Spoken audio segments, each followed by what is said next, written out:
Hello guys, SPL fans, this is Nicola talking to you, and today we're talking about a new project, the Kratos project.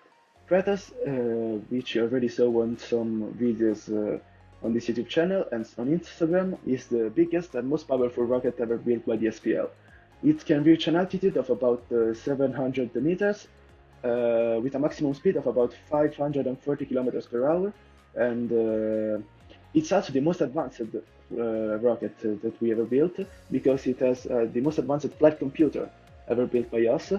In fact, the specifications of the hardware of the flight computer aren't very different from the main rocket, but it has a lot of optimization, like new libraries for the accelerometer and other stuff that make it really better. We designed this rocket using CAD programs like Tinkercad and Onshape, and we 3D printed it on my 3D printer, which is an Ender3 V2 Neo. But not all the rocket is 3D printed. In fact, the main body is built of two paper tubes covered with epoxy resin, and then sanded down with 80, 120, and 400 grips sandpaper.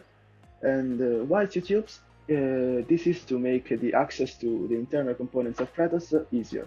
In fact, we also have 4 sticks inside the rocket that allow us to put the various components inside, then slide the outside cover on and screw the screws in, and there you have it, a complete rocket.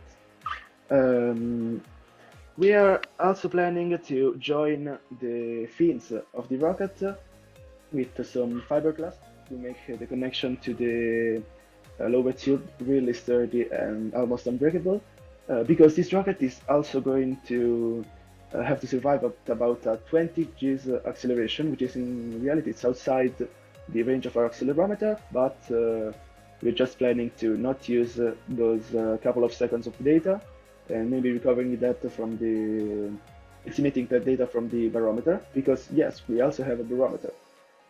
Now, in fact, let's talk about the flight computer, which I already spoiled a bit.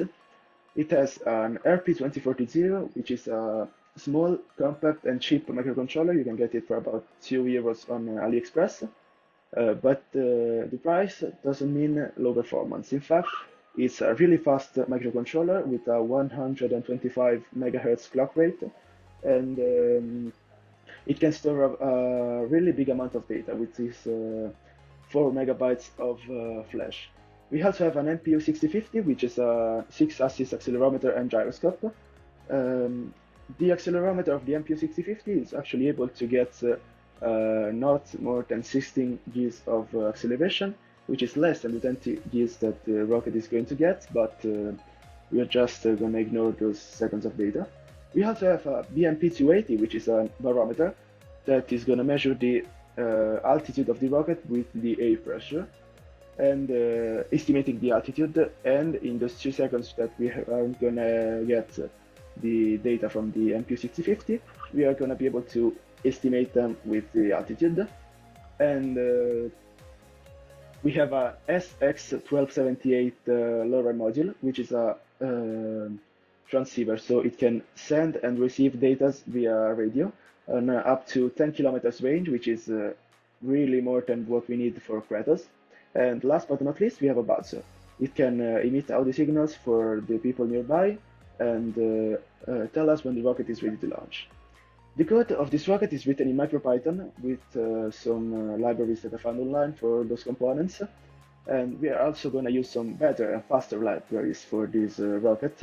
In fact, the Kratos rocket is going to be able to read this data from the sensor at about 70 to 90 times a second, which is a really big improvement from the last time with Bane, with some slower libraries that were able to read the data at just 12 to 14 times a second.